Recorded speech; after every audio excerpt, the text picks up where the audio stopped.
Hello guys, welcome back to RTC. In today's video, I'm gonna show you a second method on how to fix your pin that is no longer available. The first video was pinned below, so you better check on it if this method won't work for you. So make sure that you watch the video till the end. Do not skip any part, and if you found this helpful, please do not forget to like and subscribe. So let's start.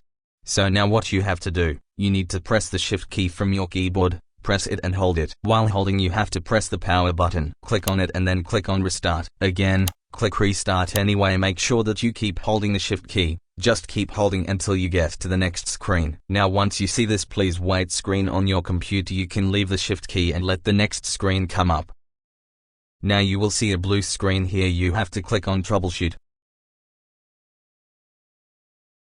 Then click on Advanced Options and then click on the command prompt. A black window will pop up. So here you have to type regedit. This will bring up your registry editor. Now hit enter. The registry editor will be now here.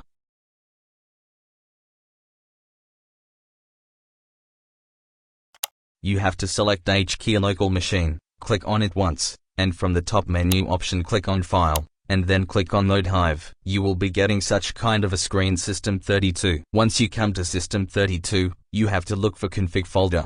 Click on it. Next select Software.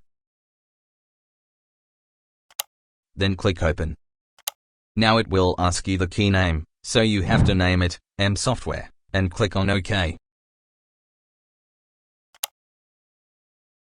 Now double click on HKey local machine and double click on M Software. And then you have to look for the Microsoft folder and double click on it. Then you have to look for Windows NT folder, so just scroll down until you find Windows NT. There it is. Once you get it, double click on it. Then click on current version and then here you will find passwordless. Just scroll down until you find it.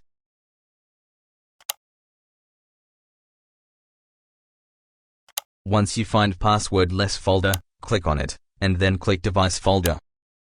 And then on the right side, you will find this device passwordless build version. So you have to double click on it. This value data is set to 2. Then you have to change it to 0. Once done, you have to click on OK. And now you can close it, close everything, and now click on continue. The system will now restart.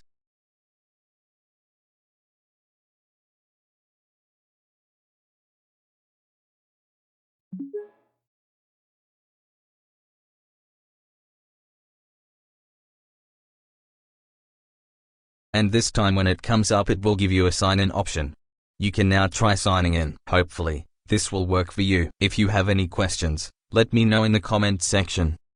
If you find this video helpful, please don't forget to like, share and subscribe. Thank you, and I'll see you in the next video tutorial.